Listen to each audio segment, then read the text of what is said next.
This is an open letter to Pastor Greg Locke of Global Vision Bible Church in Juliet, Tennessee. Now, I normally don't give extra attention to attention seekers, but I think there may be some utility in drawing attention to your example. Don't get excited. It's not a compliment. I saw your protest video on Twitter, the one where you're out there at the demonstration, joining at the human petri dish in violation of state instructions for shelter in place. The hard right has long been predictably batshit about this kind of stuff. Other citizens of America and the world, they get it. They get the concept of abiding by a social contract that helps protect their fellow human beings during a global pandemic. And your first instinct is, of course, to knee-jerk into oblivion, grab a flag, crank up some Lee Greenwood, and join the right-wing nuts who are boasting that they're prepared to die for their American right to die. By the way, I just love the camera pan of the crowd. The shot where you stick your own face in the frame the whole time. And I think this actually reveals what your little protest video was really about. You can bloviate about freedom and liberty and God and Greenwood all you want. The rest of us are on to you. We are well aware you are engaging in an act of self-gratification. You are theologically and patriotically masturbating. And you should never masturbate in public. Normally, the rest of us would see your little antics, and we do what we always do. We kind of shrug and move on, right? You are what you are. It's kind of sad, but fine. For years, you've been a walking, talking self-refutation anyway. You sell acceptance in Jesus while rejecting whole swaths of your fellow human beings, atheists, non-Christians, LGBT people. Oh, you love to sound the warnings about gay people. As if non-heterosexuality isn't perfectly natural and observable in hundreds upon hundreds of species throughout the animal kingdom. Certainly no threat to you or your personal belief system. Greg, man, if gay marriage is a threat to your marriage, then either you or your spouse is gay. Anyway, normally I just let it go. We would just let it go. We'd let you join all the others out there, these truck-honking Duck Dynasty viewers, when they're not out there opening beer cans with their teeth.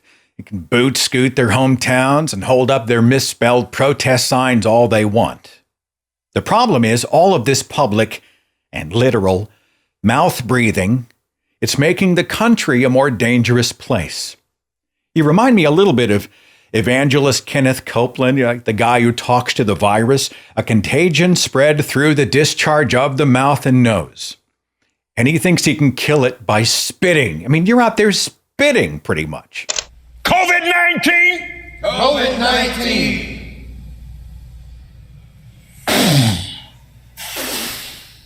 I blow the wind of God! The wind of God! On you.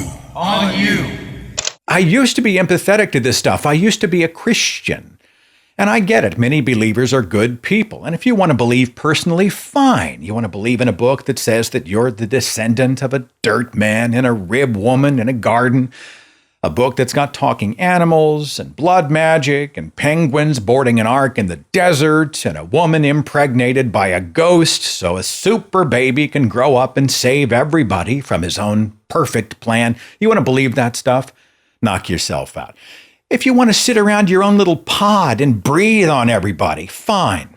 But when you throw yourself out into the public, you then become a problem for the rest of us. You're a potential infection point for everybody you meet.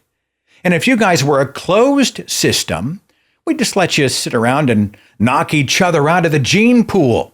But COVID-19 is highly contagious. We got people who have to get out into public, into the mix, into your potential zone. Certainly our healthcare workers, people who are going to be forced to deal with these neuron-free corona victims who picked up the virus inside one of your little MAGA circle jerks. That means you're taking up valuable time and resources that we need for other things. You're also an infection point for people who just need to get out and buy groceries and get basic necessities. Not just them. You're endangering their spouses, their kids, anybody in their house, anybody they might bump into along the way. I don't know if there's language to express how myopic and selfish you are being. Nobody's saying we're not hugely grieved about the economic consequences of this lockdown. But most Americans still get it. Statistically, they support social distancing and the shutdown of major potential infection points because we are not prepared for this novel virus, because people are dying, because we care about human life. Hell, many of the people who've recovered are permanently damaged. We've had amputees, lung damage, and heart damage, and much more, stuff we may not know about yet. Your liberties are not under attack. You're not under personal attack. You still get to be an American. It ain't about you. For once, Pastor Locke, it ain't about you. So get over yourself, all of you. You and the rest of these flag-waving, gun-toting, so-called freedom fighters, getting off on themselves. You are not helping. You're actually hurting the country that you profess to love. You're potentially hurting or killing your fellow human beings. Go bang your Bible inside your own house or in your little country church. You can make your videos telling the rest of us how wrong we are and how correct you are in the Bible. You can build your bigotry in a free speech culture that protects that stuff. It still allows you to have your tragic opinions. And while you're doing that, stay the hell away from the rest of us. You are a public safety hazard, all of you. And while the rest of the world is playing by the rules and empathizing and understanding and doing what's necessary until this is all over so that it can be over, you are nothing more than a cautionary tale, an example of the worst thing to do. And the truth is, if the best incarnation of Jesus was alive and here and watching all of this, that Jesus would tell you to get your ass home and shut your mouth. For the sake of the rest of us, for the sake of the rest of his fragile, precious children.